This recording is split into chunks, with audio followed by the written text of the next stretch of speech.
Thank you, Dr. Nagpaul, for joining us. My first question to you is, what is the biggest crisis facing the NHS right now? The crisis facing the NHS is twofold. One, it has the greatest backlog of care it has ever witnessed.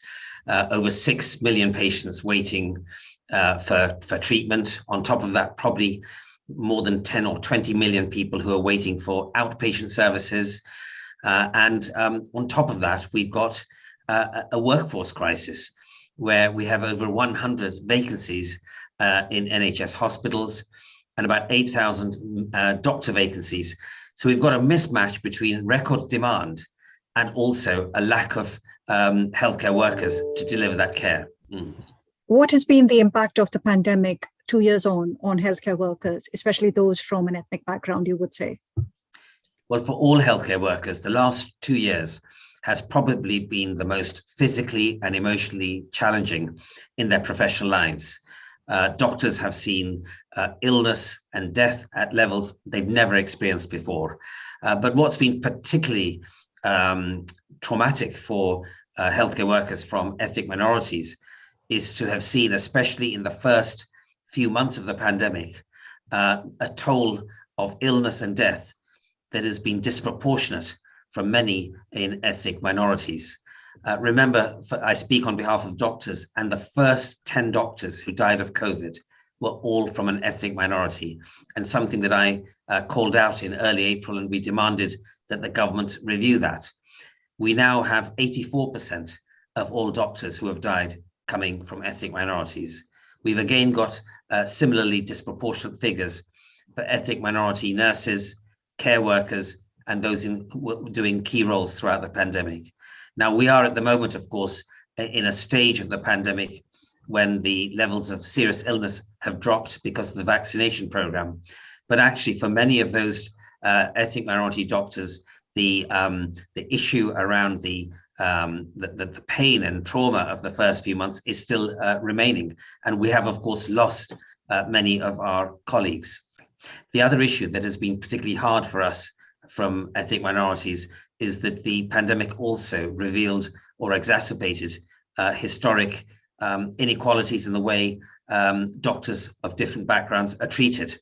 Yeah. We saw during the pandemic, in terms of the work that I've led at the British Medical Association, that doctors from ethnic minorities felt less protected in the first wave of the pandemic.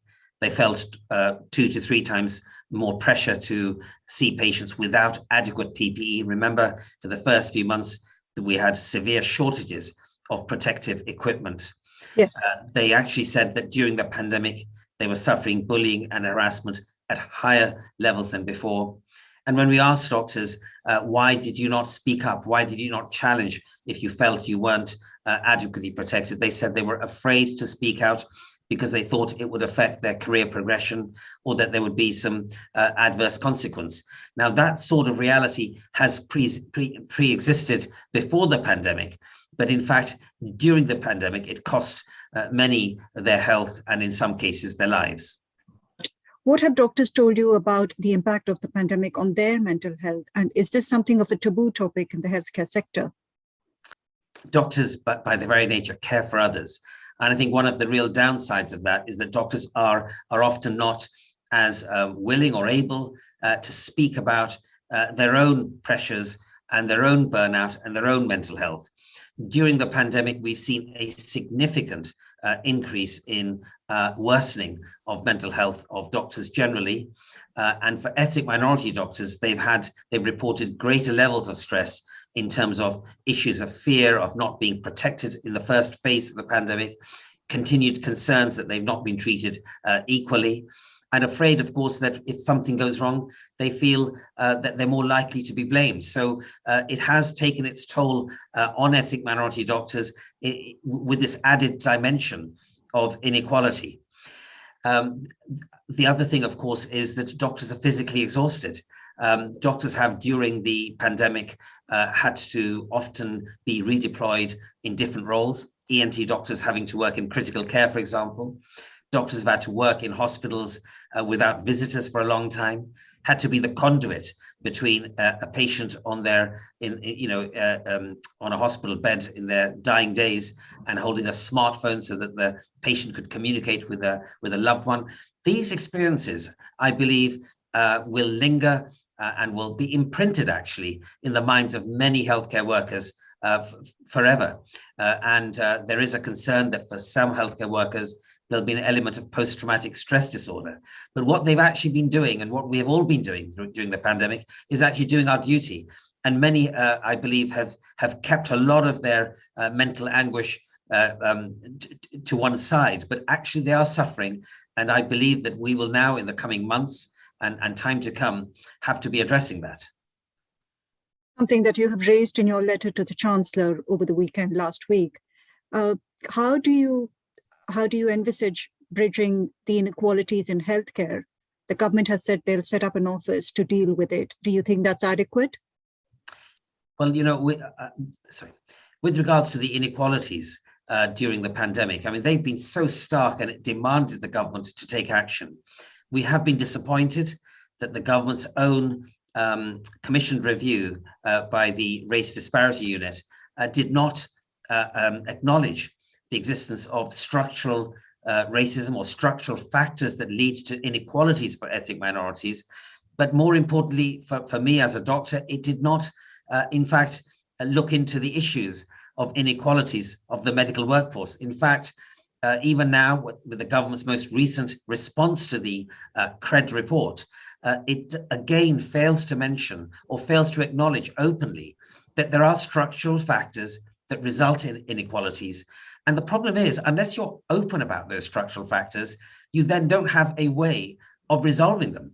And so even now, I very much hope that after all of our lobbying, that the government will understand that there are some systemic factors that lead to healthcare workers from some ethnic minorities becoming more disadvantaged in the health service, but also the fact that there are disparities in the care of patients according to their ethnicity. And that came out from an important report from the NHS Race and Health Observatory only about a month ago. What would you say is the legacy of the pandemic? Any positive outcome, and what has it shown up? What differences has it shown up? You've spoken about the inequalities, but is there any positive you would take away from the past 2 years? I think one of the positives is the marvel of medical research and science, given that we managed through collective global effort to develop vaccines in around 10 months that normally would take up to 10 years to develop. And that really has been a success. The other is, I believe also, we have shown that we can, as healthcare workers, adapt and work differently.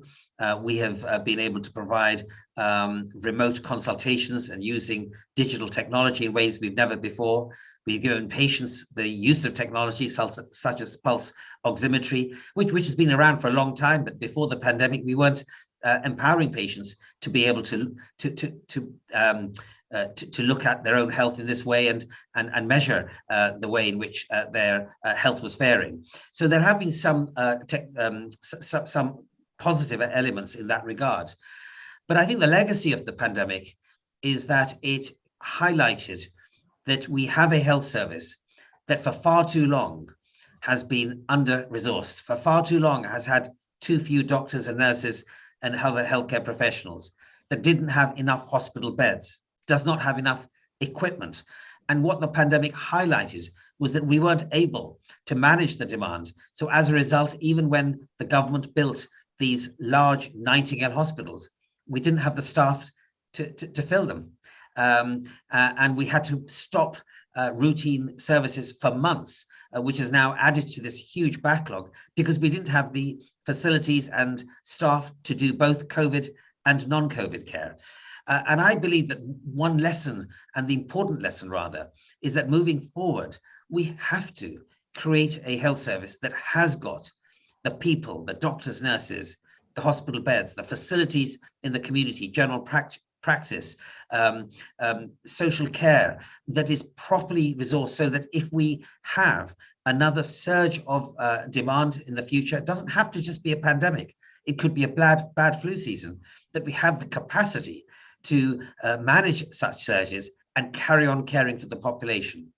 The other legacy, I believe, that will remain is the legacy of inequalities, and a legacy we do need to extinguish, a legacy that has basically highlighted that we have a health service which on the one hand prides itself in saying that it provides care on the basis of equality, equal need, and clinical need, but actually in reality is a health service where some people are disadvantaged in the care they receive, and those that work within the health service are also disadvantaged because of their background. Now that has to end. We have to now learn the lessons from this pandemic and create a health service that provides equal opportunity, equal treatment for all those that work within it, and equal treatment based upon clinical need for all those that use our health service. Have you met the health secretary over some of the issues that you have spoken to me about? And what has his response been? Yeah, so I have, throughout the pandemic, been meeting both the previous health secretary, Matt Hancock, and more recently, of course, Sajid Javid. I have made all the points that I've said at this interview to both the health secretary and government officials and officials at the top of NHS England, because I do think there is a collective responsibility at the top to now make sure that we learn the lessons of the past, and that we make sure that we have a health service that is underpinned by proper values of inclusivity, fairness, and equality, but also a health service that is properly resourced and has the infrastructure to allow doctors like myself to provide the best possible care without compromise. What do you see the impact of the cost of living crisis on patients and the NHS? A GP over the weekend said she anticipates seeing more patients with chilblains because people will not have money to heat their houses. Yeah, you cannot separate the socioeconomic determinants of health from illness. The two are interlinked. In fact, one thing we learned from the pandemic is that people from deprived backgrounds were twice as likely to die from COVID. And we saw also the disproportionate numbers of certain ethnic groups like Bangladeshis living in overcrowded environments and the impact that had. So we know that, in fact, when you have situations like increases in poverty, greater levels of financial hardship, they do impact on the health of individuals. And those communities that are most disadvantaged by financial pressures or deprivation will be the most needing of the health service. And at a time when the health service is already struggling with demand, it does worry me how we'll be able to manage the sort of levels of care and demand that are being placed upon us in the community, especially amongst GPs. Thank you very much for your time, Dr. Nagpaul.